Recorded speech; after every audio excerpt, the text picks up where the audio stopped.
नमस्कार दोस्तों, आज की इस एजुकेशनल वीडियो प्रेजेंटेशन में आपका बहुत बहुत स्वागत है। तो चलिए शुरू करते हैं हमारा आज का टॉपिक। इस वीडियो सीरीज में हम विभिन्न प्रकार के प्रपोजिशंस का इस्तेमाल करना सीख रहे हैं और आज जो हम सीखने वाले हैं वो सबसे पहले हम ऑन का प्रयोग समझने वाले हैं। तो देखते हैं कौन कौन से रूल्स ऐसे होते हैं जिन्हें हमें फॉलो करना होता है ऑन का इस्तेमाल करने से पहले। सबसे पहला नियम ये कहता है कि या तो दिन बताया गया हो या फिर दिनांक बताया गया हो, दोनों ही परिस्थिति में हम ऑन का इस्तेमाल कर सकते हैं। जैसे आप देख सकते हैं, I shall return to Delhi on Friday, I shall return to Delhi on Friday, तो फ्राइडे एक दिन बताया गया। इसी तरह से अगर मंडे, संडे, ट्यूसडे किसी भी प्रकार से कोई दिन का नाम लिया गया हो तब हमें ऑन का इस्तेमाल करना होता है। और दूसरा, जैसे हमने बताया, दिनांक हो, जैसे आप ध्यान दें, इंडिया बिकेम फ्री ऑन 15 अगस्त 1947। अब 15 अगस्त 1947 एक डेट है। जब कभी भी वाक्य में इस प्रकार की डेट दी गई हो तब भी हम ऑन का इस्तेमाल करते हैं। तो आशा करता हूँ हमें कि भाई रूल नंबर फर्स्ट आपको पूरी तरह से समझ में आया होगा कि या तो दिन बताया गया हो या फिर दिनांक बताई गई हो, दोनों ही परिस्थितियों में हम ऑन का इस्तेमाल करते हैं, जैसा इन दोनों वाक्यों में किया गया है। और दूसरा नियम यह कहता है कि किसी वस्तु की स्थिति को स्पष्ट करना हो तब भी ऑन का इस्तेमाल किया जाता है। जैसे I had made a presentation on English grammar, I had made a presentation on English grammar, यहाँ पर वस्तु की स्थिति को स्पष्ट किया गया है तो इसीलिए ऑन का इस्तेमाल किया गया है।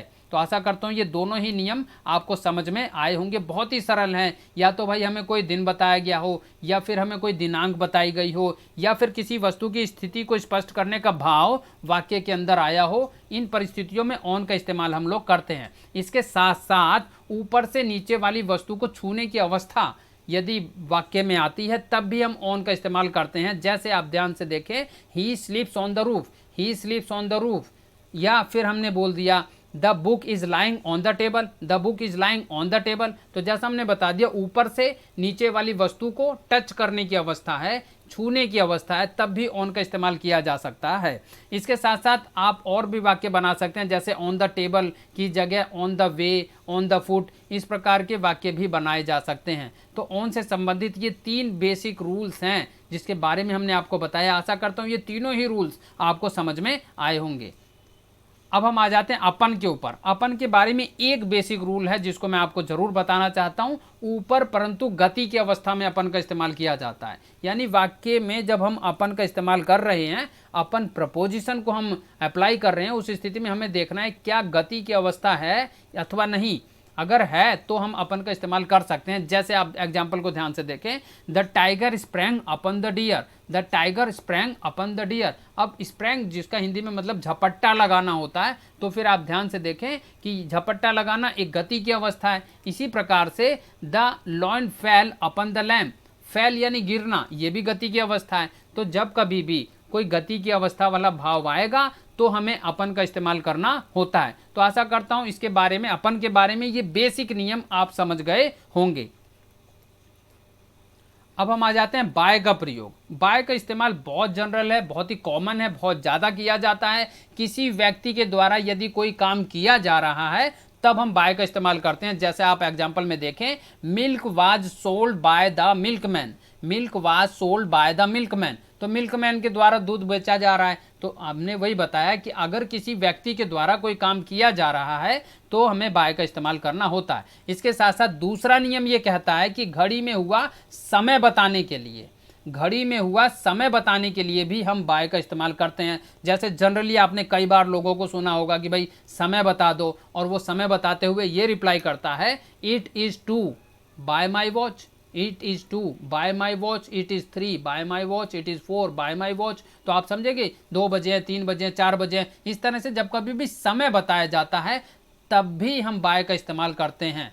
और तीसरा नियम यह कहता है किसी कार्य की समाप्ति हो रही हो, यानी कोई काम खत्म हो रहा हो, उस स्थिति में भी बाय का इस्तेमाल करना होता है। जैसे he will return home by 5:30 this evening, he will return home by 5:30 this evening. तो आप देखेंगे यहाँ पर कार्य समाप्त हो रहा है, तो उस स्थिति में भी हमने बाय का इस्तेमाल करना होता है। तो ये जो 3 बेसिक रूल्स मैंने आपको बताया कि कोई व्यक्ति कोई काम करे, घड़ी में कोई समय बताया जाए या कोई काम समाप्त हो रहा हो, इन तीनों ही परिस्थितियों में बाय का इस्तेमाल हमने करना होता है।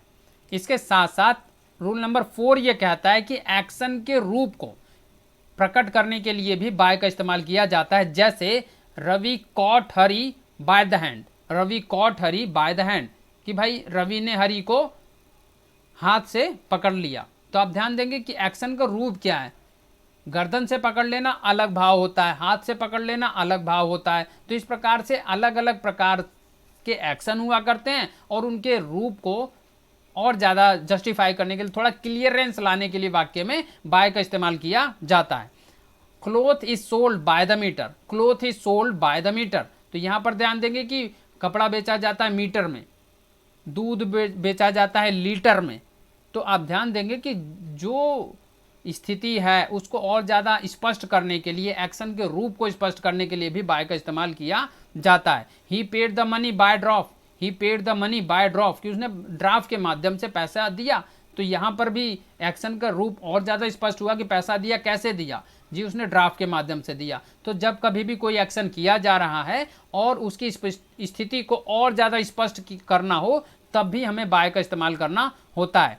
इसी प्रकार से हम और वाक्य बना सकते हैं जिनके अंत में by train, by car, by land, by sea, by air, by God, by caste, इस प्रकार के शब्दों का इस्तेमाल किया जाता है। विद का प्रयोग हम समझते हैं। सबसे पहला जो नियम है वो है साथ की अवस्था। जैसे विद की हिंदी में मतलब ही होता है साथ, तो साथ की अवस्था में विद का इस्तेमाल किया जाता है। जैसे I went to London with my mother, I went to London with my mother. तो आप ध्यान देंगे मैं लंदन गया माता जी के साथ में, अपनी माता जी के साथ में। तो कुल मिलाकर साथ की अवस्था आई, तो इसलिए विद का इस्तेमाल किया गया। या 2 नंबर रूल ये कहता है कि मैनर बताने के लिए, व्यवहार बताने के लिए, the robbers stabbed the passengers with knives, the robbers stabbed the passengers with knives, चाकुओं से घोंप के मार दिया रॉबर्स ने पैसेंजर्स को। तो आप ध्यान देंगे कि मैनर बताया गया इस वाक्य में, इसलिए विद का इस्तेमाल किया गया। और दूसरी बात, एक यंत्र, ये भी ध्यान दे, जो नाइफ्स KNIVES जो वर्ड्स आया प्लूरल नाउन है नाइफ का, तो फिर इस तरह से जब कभी कोई यंत्र बताया गया हो तब भी हमें विद का इस्तेमाल करना होता है। The team fought with courage, the team fought with courage, तो जो हमारी टीम है वो साहस के साथ में लड़ी। तो कुल मिलाकर दोनों ही वाक्यों में हम कह सकते हैं यंत्र बताया गया या फिर एक मैनर, एक भाव प्रकट किया गया है जो विद के लिए जरूरी होता है। तो हमने कुल मिलाकर इस वीडियो में ऑन से संबंधित, अपन से संबंधित, बाय से संबंधित और विद से संबंधित जो भी बेसिक रूल्स होते हैं उनके बारे में आपको समझा दिया है। आशा करते हैं कि सारी जानकारियां आपको समझ में आई होंगी। इसके साथ साथ the topic will continue in this video series.